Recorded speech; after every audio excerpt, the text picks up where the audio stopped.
નશામાં ધૂત વધુ એક કાર ચાલકે મચાવ્યો કહેર. ડ્રિંક એન્ડ ડ્રાઈવ કરતા કાર ચાલકનો વિડીયો થયો વાયરલ. વડોદરા શહેરના અલકાપુરી વિસ્તારમાં શનિવારે મોડી રાત્રે નશામાં ધૂત એક કાર ચાલકે પોલીસ કમિશનર બંગલો સામે જ બેફામ કાર ચલાવીને લોકોના જીવ જોખમમાં મૂક્યા હતા. આ ઘટનાનો વિડીયો સામે આવ્યો છે. ઘટનાની જાણ થતાં અકોટા પોલીસ ઘટના સ્થળે દોડી ગઈ હતી અને આરોપીની ધરપકડ કરીને આ મામલે વધુ તપાસ શરૂ કરી છે. ઉલ્લેખનીય છે કે દારૂના નશામાં ધૂત સુરતના રહેવાસી કાળુભાઈ જોધાભાઈ સાટિયાએ આ કાંડ બાબતે નફટાઈથી કહ્યું હતું કે હું સુરતનો રહેવાસી છું અને અમદાવાદ ગયો હતો. અમદાવાદથી નીકળ્યો હતો ત્યારે રસ્તામાં ચાલુ ગાડીમાં જ દારૂના 4 પેગ લીધા હતા.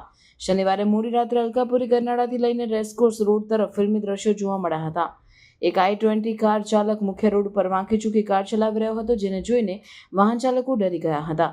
રસ્તા પર જતા લોકોના જીવ જોખમમાં મુકાયા હતા. ઘટનાનો વિડીયો એક રિક્ષા ચાલકે પોતાના મોબાઈલમાં કેદ કરી લીધો હતો. કાર ચાલકે પોતાની કાર ડિવાઈડર સાથે પણ અથડાવી હતી અને કેટલાક વાહનોને ટક્કર મારતા રહી ગયો હતો. પોલીસ કમિશનરના બંગલા સામે કાર ઊભી રાખી ઝઘડો કરવાનું શરૂ કર્યું.